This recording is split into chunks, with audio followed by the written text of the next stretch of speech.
let me express my deepest gratitude for the privilege of addressing this convention. Tonight is a particular honor for me because, let's face it, my presence on this stage is pretty unlikely. My father was a foreign student, born and raised in a small village in Kenya. He grew up herding goats, went to school in a tin roof shack. His father, my grandfather, was a cook, a domestic servant to the British. But my grandfather had larger dreams for his son. Through hard work and perseverance, my father got a scholarship to study in a magical place, America, that shone as a beacon of freedom and opportunity to so many who had come before. While studying here, my father met my mother. She was born in a town on the other side of the world, in Kansas.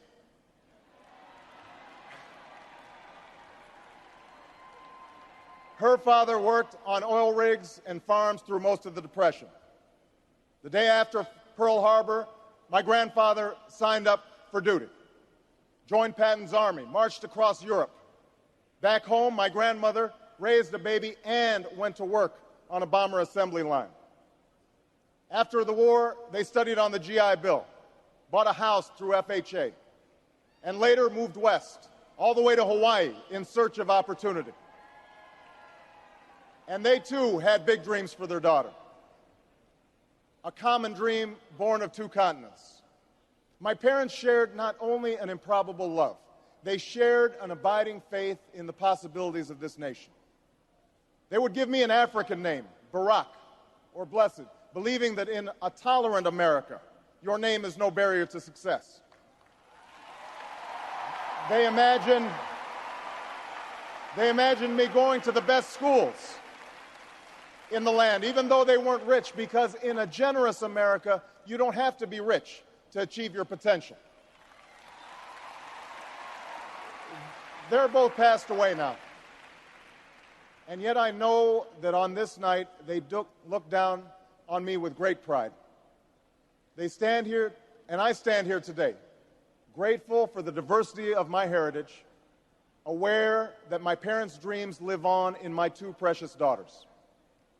I stand here knowing that my story is part of the larger American story, that I owe a debt to all of those who came before me, and that in no other country on earth is my story even possible.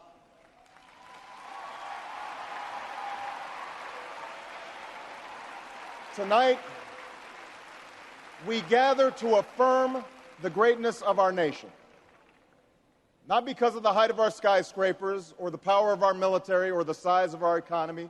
Our pride is based on a very simple premise, summed up in a declaration made over 200 years ago.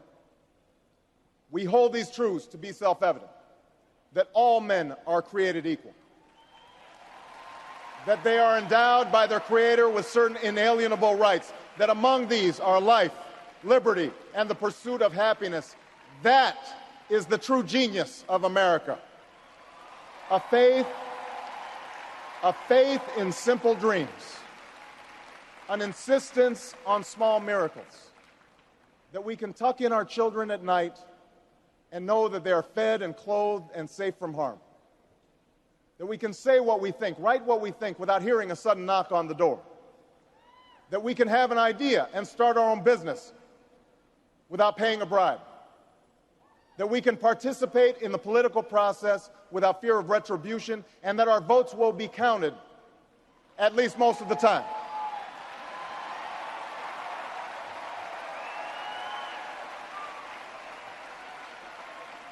This year, in this election, we are called to reaffirm our values and our commitments, to hold them against a hard reality, and see how we're measuring up to the legacy of our forebears and the promise of future generations. And fellow Americans, Democrats, Republicans, Independents, I say to you tonight, we have more work to do. More work to do for the workers I met in Galesburg, Illinois, who are losing their union jobs at the Maytag plant that's moving to Mexico, and now are having to compete with their own children for jobs that pay $7 an hour. More to do for the father that I met who was losing his job and choking back the tears, wondering how he would pay $4,500 a month for the drugs his son needs without the health benefits that he counted on. More to do for the young woman in East St. Louis, and thousands more like her, who has the grades, has the drive, has the will, but doesn't have the money to go to college. Now, don't get me wrong. The people I meet in small towns and big cities, in diners and office parks, they don't expect government to solve all their problems. They know they have to work hard to get ahead, and they want to. Go into the collar counties around Chicago, and people will tell you they don't want their tax money wasted by a welfare agency or by the Pentagon. Go into any inner city neighborhood, and folks will tell you that government alone can't teach our kids to learn. They know that parents have to teach, that children can't achieve unless we raise their expectations and turn off the television sets and eradicate the slander that says a black youth with a book is acting white. They know those things.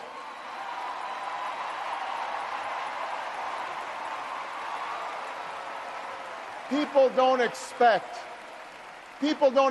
government to solve all their problems. But they sense deep in their bones that with just a slight change in priorities, we can make sure that every child in America has a decent shot at life, and that the doors of opportunity remain open to all. They know we can do better, and they want that choice. In this election, we offer that choice.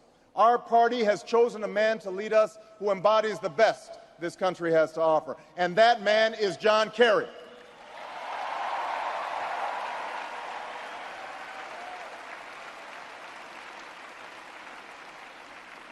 John Kerry understands the ideals of community, faith, and service because they've defined his life.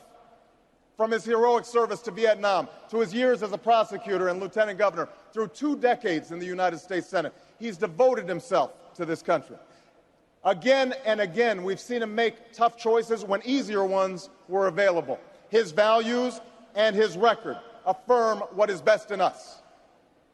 John Kerry believes in an America where hard work is rewarded. So instead of offering tax breaks to companies shipping jobs overseas, he offers them to companies creating jobs here at home. John Kerry believes in an America where all Americans can afford the same health coverage our politicians in Washington have for themselves. John Kerry believes in energy independence, so we aren't held hostage to the profits of oil companies or the sabotage of foreign oil fields. John Kerry believes in the constitutional freedoms that have made our country the envy of the world, and he will never sacrifice our basic liberties, nor use faith as a wedge to divide us.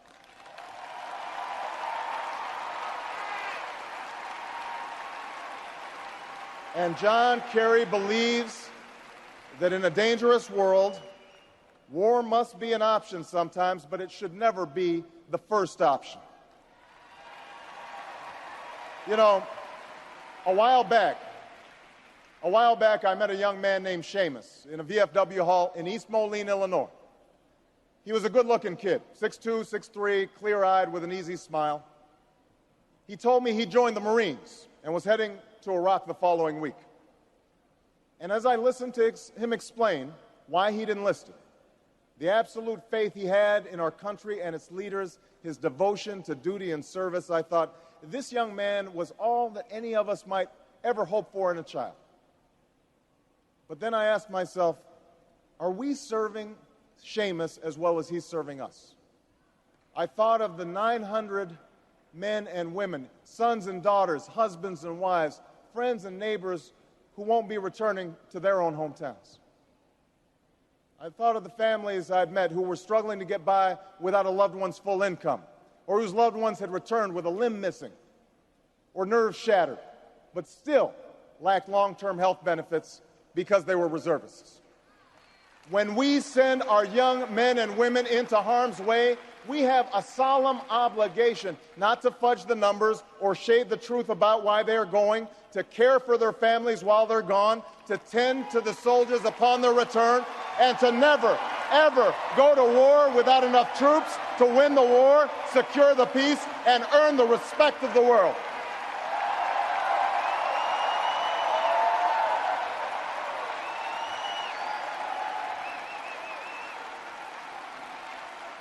Now, let me be clear. Let me be clear. We have real enemies in the world.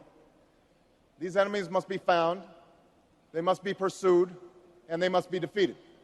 John Kerry knows this. And just as Lieutenant Kerry did not hesitate to risk his life to protect the men who served with him in Vietnam, President Kerry will not hesitate one moment to use our military might to keep America safe and secure. John Kerry believes in America. And he knows that it's not enough for just some of us to prosper.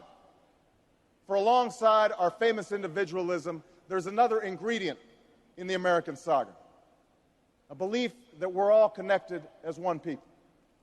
If there's a child on the south side of Chicago who can't read, that matters to me even if it's not my child. If there's a senior citizen somewhere who can't pay for their prescription drugs and having to choose between medicine and the rent, that makes my life poorer even if it's not my grandparent. If there's an Arab American family being rounded up without benefit of an attorney or due process, that threatens my civil liberties.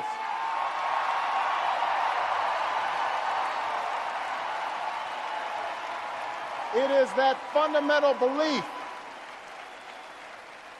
It is that fundamental belief, I am my brother's keeper, I am my sister's keeper, that makes this country work. It's what allows us to pursue our individual dreams and yet still come together as one American family. E pluribus unum, out of many, one. Now, even as we speak, there are those who are preparing to divide us. The spin masters, the negative ad peddlers, who embrace the politics of anything goes. Well, I say to them tonight, there is not a liberal America and a conservative America. There is the United States of America. There is not a black America and a white America and Latino America and Asian America. There's the United States of America.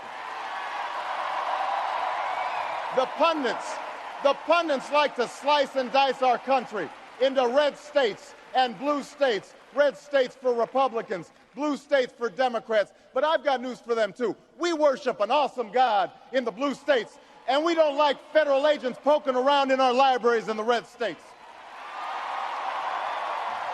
We coach Little League in the blue states, and yes, we've got some gay friends in the red states. There are patriots who opposed the war in Iraq, and there are patriots who supported the war in Iraq. We are one people, all of us pledging allegiance to the Stars and Stripes, all of us defending the United States of America.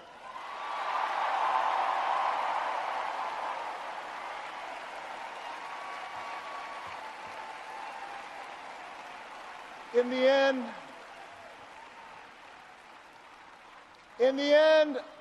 end, that's what this election is about. Do we participate in a politics of cynicism, or do we participate in a politics of hope? John Kerry calls on us to hope.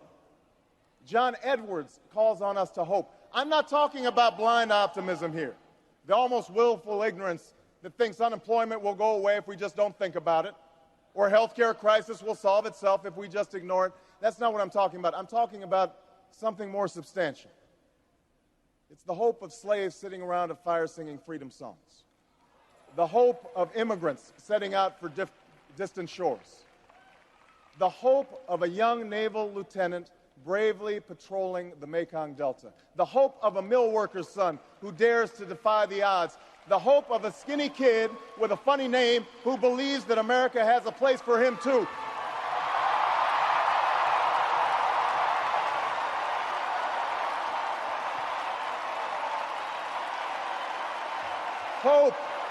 Hope in the face of difficulty, hope in the face of uncertainty, the audacity of hope. In the end, that is God's greatest gift to us, the bedrock of this nation, a belief in things not seen, a belief that there are better days ahead. I believe that we can give our middle class relief and provide working families with a road to opportunity. I believe we can provide jobs to the jobless, homes to the homeless, and reclaim young people in cities across America from violence and despair.